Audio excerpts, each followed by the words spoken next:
ఏదైతే ఈరోజు జిహెచ్ఎంసీ కౌన్సిల్లో మాట్లాడుతూ అనేక ఇష్యూస్ పైన బీఆర్ఎస్ పార్టీ వాళ్ళు కానీ బీజేపీ పార్టీ వాళ్ళు కానీ ఎంఐఎం సోదరులు కానీ ప్రస్తావించడం జరిగింది. కానీ ఒక బాధ్యత గల ప్రభుత్వంగా ప్రజాప్రభుత్వంగా లాస్ట్ 10 ఇయర్స్లో ఏదైతే డబుల్ బెడ్రూమ్ ఇళ్ళ పేరిట సరిగా ఇల్లు కట్టివ్వకపోవడంతో కట్టిన ఇల్లు కూడా ఇవ్వకపోవడంతో అనేకమైన సమస్యలు ఇక్కడ ప్రజలు ఎదుర్కోరు. ఆ సమస్యలన్నింటినీ పరిష్కరించి ఏదైతే ప్రతి నియోజకవర్గంలో కూడా ఇంతకుముందు దయాకర్ అన్న గారు చెప్పినట్టు ఏదైతే ఎవరికన్నా భూమి ఉంటే వారికి సంబంధించి ఆ రకంగా ఇన్స్టాల్మెంట్స్ వారిగా వారికి అమౌంట్ చెల్లింపు, ఆ రకంగా లేని పక్షాన ఏ రకంగా ఇళ్ల నిర్మాణం చేపట్టాలనే ఉద్దేశంతో మొన్న పొన్నం ప్రభాకర్ గారి ఆధ్వర్యంలో ఏదైతే సంబంధించి అందరి ప్రతినిధులు ఎవరైతే ఉన్నారో ఎమ్మెల్యే ఎమ్మెల్సీస్ అదేవిధంగా ఆ సంబంధించి హైదరాబాద్ పరిధిలో ఉన్న నాయకులందరి పరిధిలో ఒక రివ్యూ మీటింగ్ తీసుకొని వారి దగ్గరికి వెళ్ళి కూడా ఎక్స్ప్లెనేషన్ తీసుకొని ప్రజలకు ఏదైతే సంబంధించి అర్హులైన ప్రజలకి ఇల్లు కట్టించాలని ఒక దృఢ సంకల్పంతో ప్రజాప్రభుత్వం గౌరవ ముఖ్యమంత్రి రేవంత్ రెడ్డి గారు ఉన్నారు.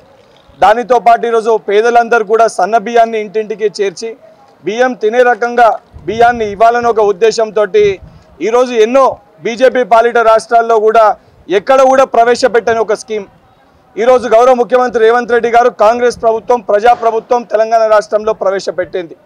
దానిపైన కూడా బీజేపీ పార్టీ నాయకులు మేము పైసలు ఇస్తేనే ఇస్తున్నామని చెప్పి వాళ్ళు పాలించే రాష్ట్రాల్లో వాళ్ళు ఎక్కడ కూడా ఇవ్వకుండా ఇక్కడ దాన్ని కూడా మేము ఇస్తున్నామని చెప్పుకునే ప్రయత్నం చేస్తారు.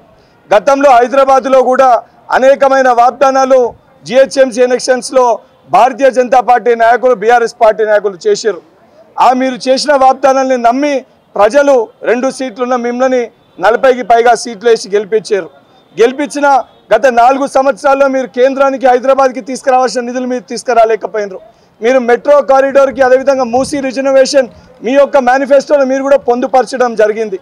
దానికి సంబంధించి ఇక్కడ కేంద్ర మంత్రులుగా ఉన్న కిషన్ రెడ్డి గారు అదేవిధంగా పార్లమెంట్ సభ్యులుగా ఉన్న ఈటల రాజేందర్ గారు కానీ రఘునందన్ రావు గారు కానీ అదేవిధంగా ఏదైతే సంబంధించి కొండ విశ్వేశ్వర రెడ్డి గారు ఏదైతే హైదరాబాద్ నగరం పట్ల ఏదైతే ప్రతిసారి విమర్శలు చేయడం కాదు మీ పైన కూడా బాధ్యత ఉంది.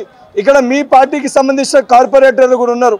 ఏదైతే ప్రజాస్వామ్యబద్ధంగా కేంద్రానికి వెళ్ళి తీసుకురావాల్సిన నిధులు మీ వంతుగా మీరు కూడా హైదరాబాద్కి తీసుకొని వస్తే తప్పనిసరిగా ఏదైతే పార్టీలకు అతీతంగా హైదరాబాద్ని ది బెస్ట్ సిటీగా అంటే మన దేశంలో ఉన్న ఇతర సిటీలతోటి కాకుండా ప్రపంచంలో ఉన్న గొప్ప సిటీలతోటి రేపు పొద్దున హైదరాబాదు పోటీ పడే విధంగా అభివృద్ధి చేసే విధంగా గతం కంటే అత్యధిక నిధులు కూడా ఈరోజు గౌరవ ముఖ్యమంత్రి రేవంత్ రెడ్డి గారు హైదరాబాద్కి ఇవ్వడం జరిగింది. హైదరాబాద్ పట్ల హైదరాబాద్ డెవలప్మెంట్ పట్ల కాంగ్రెస్ పార్టీకి చిత్తశుద్ధి ఉంది. మీరు కూడా కేంద్రానికి వెళ్ళి తీసుకురావాల్సిన నిధుల్ని తీసుకురావాలని చెప్పి ఏదైతే బీజేపీ పార్టీ నాయకులని కోరుతూ ఇతర ఇష్యూస్ ఏవైతే మీరు ఈరోజు కౌన్సిల్లో ప్రస్తావించిర్రో తప్పు ఎవరు చేసినా ఎవరిపైన ఆరోపణలు వచ్చినా తప్పనిసరిగా ఆరోపణల పైన యాజ్ పర్ లీగల్గా ప్రొసీజర్గా మా పార్టీకి సంబంధించిన టెంపరీ చైర్మన్ గారు కూడా వైస్ చైర్మన్ గారు కూడా మొన్న జరిగిన ఒక సంఘటన దగ్గరికి వెళ్ళడం జరిగింది. లీగల్గా ప్రొసీజర్ ప్రకారంగా అన్నిటిపైన ఎంక్వైరీ చేయడం జరుగుతుంది. ఎంక్వైరీ చేసి నిజంగా తప్పు ఎవరు చేసినా వారిపైన ప్రజాప్రభుత్వం చర్యలు తీసుకుంటుంది. కానీ తప్పు నిర్ధారించక ముందే దాన్ని రాజకీయం చేసి దాని రాజకీయ లబ్ధి పొందే ప్రయత్నము చేయడము సరైనది కాదు. ఆ రకంగా మీరు చేస్తే మీ పార్టీలో కూడా మీ శాసన మండలి సభ్యురాలపైన ఒకరిపైన లిక్కర్ స్కామ్ ఉంది. మరి ఈ రోజున మీ పార్లమెంట్ సభ్యులపైన ఒకరిపైన ఏదైతే కాళేశ్వరం దానిపైన వారిపైన కూడా ఆరోపణలు ఉన్నాయి. సో మీరు మాట్లాడే ముందు మన దగ్గర ఎటువంటి పరిస్థితి ఉందో వాటిని ఒకసారి ఆలోచించుకొని పునరాలోచించుకొని ఇటువంటి విషయాల్ని ప్రస్తావించాలని చెప్పి బీజేపీ బీఆర్ఎస్ పార్టీ నాయకులని కోరుతూ ఈరోజు నిజంగా సమస్యల్ని పరిష్కరించాలని ఒక చిత్తశుద్ధి ఉంది కాబట్టే ఎప్పటికప్పుడు రెగ్యులర్గా ఈ యొక్క కౌన్సిల్ సమావేశాలని నిర్వహిస్తూ ఒక హెల్దీ డిస్కషన్స్ని పెడుతూ సమస్యల్ని ఏదైతే సంబంధించి ప్రజాప్రభుత్వం పరిష్కరిస్తుంది. దానితో పాటు ఇది ఒక వర్షాకాలం ఇప్పుడు వస్తుంది కాబట్టి హెల్త్ పరంగా కూడా లాస్ట్ 10 ఇయర్స్కి వెళ్ళి ఏదైతే రిక్రూట్మెంట్స్ లేకుండే కాబట్టి అవుట్ సోర్సింగ్ ద్వారా ఏదైతే హెల్త్ వర్కర్స్ని పెట్టుకోవడం జరిగింది. కానీ ఇప్పుడు రిక్రూట్మెంట్స్ చేస్తూ దాన్ని కూడా ఆ సమస్యను కూడా పరిష్కరించి ఒక సగటు డాక్టర్గా నేను ప్రైమరీ హెల్త్ కేర్ సెంటర్లో ఏదైతే ప్రతి సంబంధించిన మెడిసిన్స్ అన్నిటిని కూడా ఈరోజు ప్రభుత్వం పొందుపరిచింది.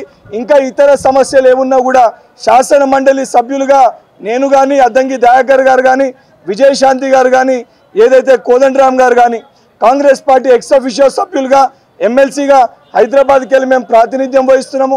మాతో పాటు శాసనసభ్యులుగా శ్రీ గణేష్ గారు, దానం నాగేందర్ గారు అందరితోటి కలిసి ప్రతి చోట కూడా సూపర్వైజ్ చేస్తూ ప్రతి చోట కూడా విజిట్ చేస్తూ ఇంకే సమస్యలు ఉన్నా తప్పనిసరిగా అవన్నీ కూడా ముఖ్యమంత్రి గారి దృష్టికి తీసుకొని వెళ్ళి మేయర్ గారి సమక్షంలో ప్రతి సమస్యల్ని కూడా పరిష్కరిస్తామని చెప్పి ప్రజలకి తెలియజేస్తూ బీజేపీ పార్టీ నాయకులు మీరు కూడా కేంద్రానికి వెళ్ళి హైదరాబాద్కి రావాల్సిన నిధులు తీసుకురావడానికి మీరు కూడా ప్రయత్నం చేయాలని చెప్పి కోరుతున్నాను.